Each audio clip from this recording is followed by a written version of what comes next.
अमावस्या के दिन प्रदोष काल में, प्रदोष के समय पर, प्रदोष काल में शाम के समय पर जाकर किसी भी नदी, तालाब, बावड़ी, कुआं, कहीं ना कहीं जो आपके पास में हो, वहां पर एक घी का दिया, बत्ती का मुंह दक्षिण की ओर कर कर अवश्य जला कर जाना, सारे पितृ दोष समाप्त हो जाएगा।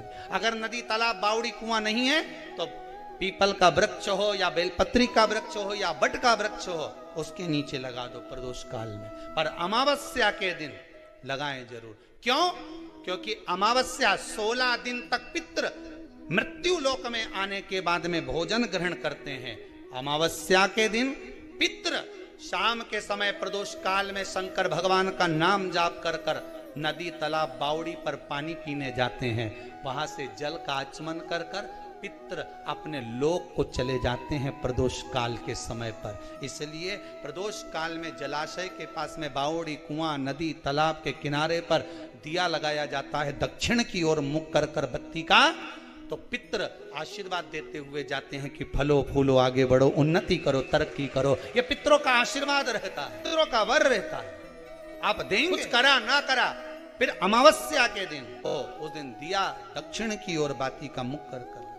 7 स्थान ऐसे हैं जहां चंदन की मात्र उंगलियां लगा देने से ही शिव पितृलोक के पितरों को मुक्ति प्रदान करके बैकुंठ लोक का निवास देते हैं। 7 स्थान, और वो 7 स्थान जो चंदन के बताए गए, पहला भगवान देवाधिदेव महादेव के शिवलिंग पर चंदन का लेपन।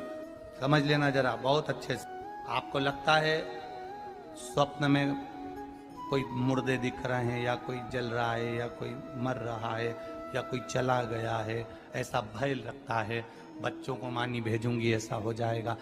जिनके यहाँ पितृदोष होता है, काल सर्प दोष होता है, वास्तु दोष होता है, उनको ज्यादा कुछ नहीं करना होना।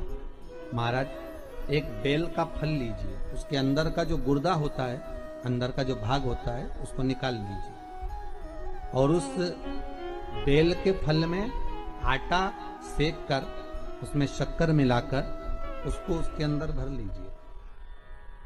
अमावस्या के दिन सुबह 10 बजे से पहले उसको अपने घर में घुमाने के बाद में जिसको काल सर्प दोष बताया है, पितृदोष बताया है, या वास्तु दोष का स्मरण बताया है, घर में सब दूर घुमाकर अपने परिवार का हाथ का स्पर्श कराकर पीपल के पेड़ के नीचे खड्डा खोदकर उस बेलपत्र के उस फल को दाब दीजिए। महाराज केवल एक अमावस्या करना रहता है, पितरों के दोष से मुक्ति मिलती है और हमारे घर के कार्य सफल होना प्रारंभ हो जाता है। पति को मानी भेजूंगी ऐसा हो जाएगा। कोई हमारे कोई गलत तो नहीं कर रहा है। आपको लगता है 7 स्थान चंदन के बताएं, बाबा के शिवलिंग पर, दूसरा गणेश जी पर चंदन की उंगली, तीसरा षडानंद कार्तिकेय पर चंदन की उंगली, चौथा अशोक सुंदरी पर चंदन की उंगली, 5वां जलाधारी पर चंदन की उंगली, छठा जो शिवलिंग का जल बह रहा है इसके ठीक विपरीत की ओर चंदन की उंगली, और 7वां चंदन नंदी के मस्तक के ऊपर जो 2 सींग लगे रहते हैं उस पर चंदन की उंगली। ये कब लगाई जाती है?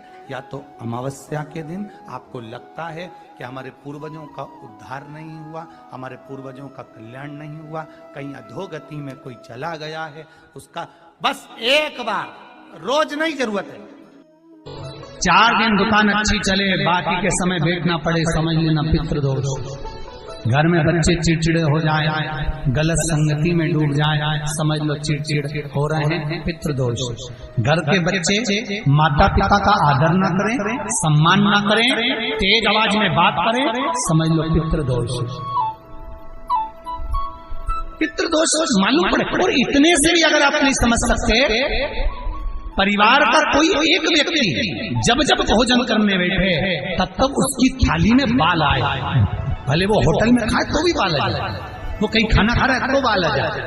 8-15 दिन में, 4 दिन में, 3 दिन में, 2 दिन में, 6 दिन में आपकी थाली के भोजन में अगर बाल निकल रहा है, केश निकल रहा है, समझ लेना कि पितृ आपसे कुछ मांग रहे हैं, पितृ आपसे कुछ चाहते हैं। महाराज एक बेल का फल लीजिए, क्या लेना है? बेल का फल, बेलपत्री का जो फल होता है उसको ले लो, उसके अंदर का जो गुर्दा होता है, अंदर का जो भाग होता है उसको निकाल लीजिए और उस बेल के फल में आटा सेक कर उसमें शक्कर मिलाकर उसको के अंदर भर लीजिए। अमावस्या के दिन सुबह 10 बजे से पहले उस बेल फल में जिसमें तुमने पंजेरी भरी है, आटा सेक कर भरा है शक्कर के साथ में, उसको अपने घर में घुमाने के बाद में जिसको कालसर्प दोष बताया है, पितृदोष बताया है या वास्तु दोष का स्मरण बताया है, घर में सब दूर घुमाकर अपने परिवार का हाथ का स्पर्श कराकर पीपल के पेड़ के नीचे तक खड्डा खोदकर उस बेलपत्र के उस फल को दाब दीजिए। महाराज केवल एक अमावस्या करना रहता है, पितरों के दोष से मुक्ति मिलती है और हमारे घर के कार्य सफल होना प्रारंभ हो जाते हैं। कार्य की सफलता होती है, कार्य में सफलता प्राप्त होने लगती है। हम तो कई बार कहते हैं महाराज जी अगर ऐसा लगे किसी औषधि को आप ले रहे हैं, मालूम पड़े कि औषधि आपको लग नहीं रही है, शिव महापुराण की कथा करेंगे, मान लो औषधि आपको नहीं लग रही, आपने औषधि बहुत दिनों से ले रहे हो, कोई दवाई, मान लो आप किसी भी दवाई को ग्रहण कर रहे हैं और वो औषधि लगी नहीं रही है, वो शरीर को लगी नहीं पा रही और आप ठीक ही नहीं हो पा रहे, 15 दिन हो गए, 8 दिन हो गए, बताओ उतना की उतना ही कैटरीना है, उतना ही उतना अपना भरा हुआ, वही की वही लीवर, वही की वही किडनी, वही की वही स्मरण, सभी कुछ वही वही है, उतने की उतना ही।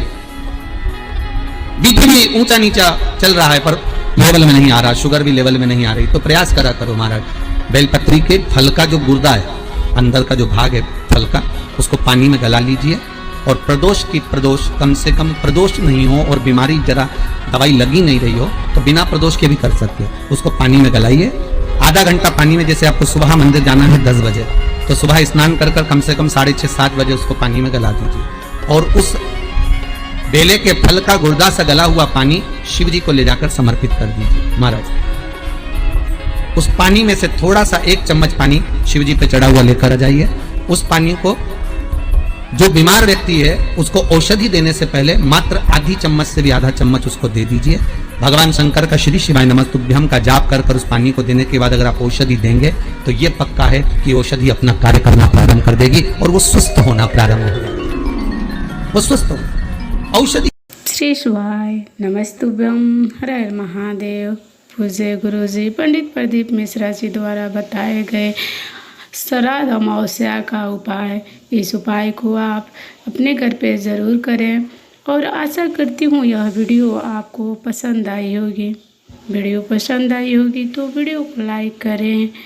हमारे यूट्यूब चैनल पे नए हैं तो चैनल को सब्सक्राइब ज़रूर करें और कमेंट में हर हर महादेव लिखना ना भूलें।